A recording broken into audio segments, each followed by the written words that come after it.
Well, welcome to Vlogmas. Today we're going to do a appetizer that's popular in my family. It's a spinach and ham ring that is a recipe that we got from Pampered Chef. So we're going to use a couple Pampered Chef products, but let me turn you around and show you the ingredients you're going to need. Okay, we're going to start with the Pampered Chef. We're going to use the square stone because it fits more on it. You can get a little bit more on it. It looks prettier on a round stone if you want to make it like a pretty looking thing, but we don't. My family, we don't care about pretty. We just take care about if it tastes good. So you want to have the stone. You want to have a rolling pin. This is my version of a rolling pin. Measuring cups, a spatula, a mixing bowl, and a shredder if you can't find the shredded cheese. The ingredients you're going to need is a regular onion. It calls for 2 tomatoes. We like a lot of tomatoes, so we're going to put 3 tomatoes in.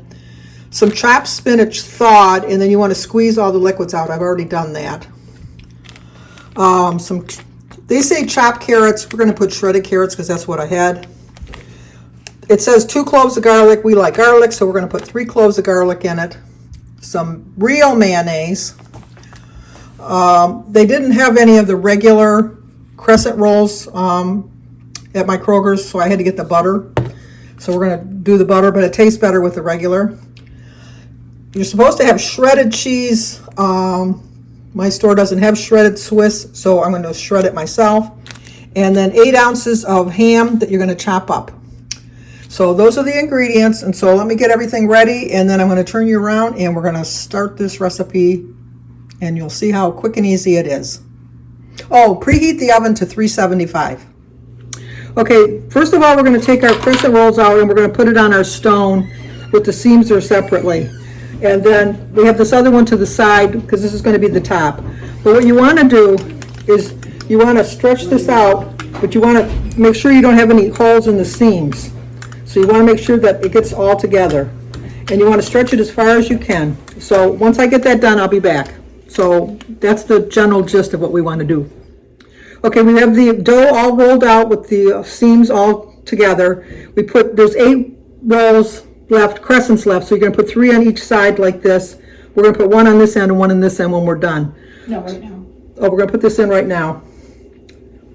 And in the center of it, and then you want to make sure it kind of melts, not melts in, but it's congealed, as we say in my family, congealed in on both ends.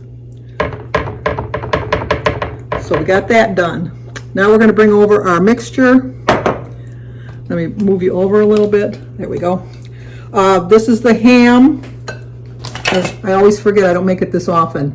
This is a little more than 8 ounces of ham. So we got the ham chopped up in here. Then we're going to add the mayo, which is a 1/3 of a cup. All of the carrots and spinach. And then we're going to add, I'm going to mix this with the carrots and the onions. So we're going to mix this together first. So it's all mixed together. Then we're going to add the spinach as soon as we get this. Make sure the spinach is drained, because if it's too wet, you want to make sure it's completely thawed, and make sure I got all the liquids out. Because if you have any water left in it, it's just going to make it a sloppy mess. So you want to make sure you get all the juices out of the spinach. And you put your spinach in. I should have told you you need to wash your hands before you start, but I already did. Then we mix this together.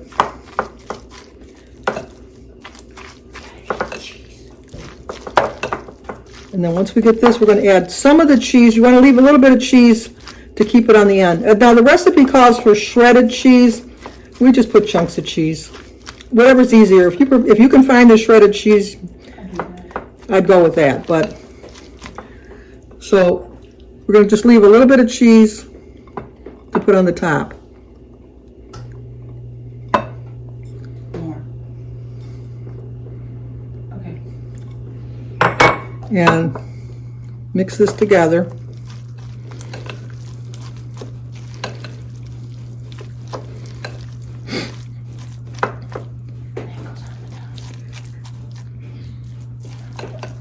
Then we're going to put this on, spread this on the dough. Oop, wait a minute, got a big clump of spinach there. Let me mix that up a little bit more. I will have the recipe at the end of the video if you want to attempt this yourself. And then what we're going to do is we're going to put it onto the dough and spread it out. I will be back once I get it spread out. Okay, you want it to stay as flat as you can to reach as many corners as you can. And then we're just going to, depending on how you want the tomatoes. My sister likes the tomatoes without the seeds, so she just slices them up like this. So whatever you prefer. And then you're just going to spread the tomatoes out evenly on the top. You know, equally. You don't want to have it all clumped together. So once you get that all clumped like that, not clumped, but you know how I am when I cook. This is why Sandy doesn't do a lot of cook with me, because I just kind of half-ass throw things together. Then what we're going to do is we're going to fold it in the top to make it pretty, and take the ends here to bring them up so that the stuff doesn't leak out. And try to cover as much as you And can. you try to cover as much as you can of the dough, you know, like of the dough. And then we're going to bring this over to the top here and bring this up.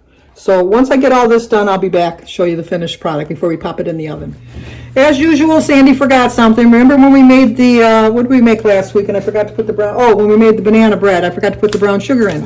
I forgot to put the garlic in. So I had to undo all of it. So that's why it doesn't look as pretty as it should.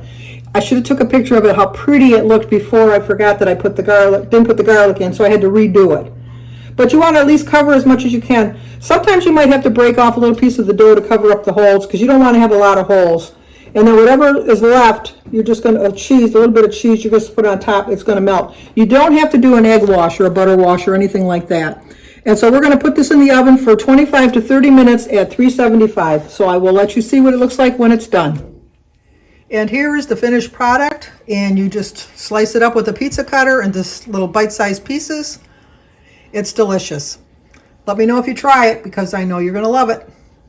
If you're new to my channel, please subscribe. Oh, that tells us that it was done. But we already got it out before that. But if you're new to my channel, please subscribe, leave a comment, hit the like button, share if you think somebody might like to see it. Don't forget. Also, check in the description box down below and check out to see what Kim at A Grill on Her Phone, Joan at Joan's Pointed Plate, and Edie at Edie's Adventures made.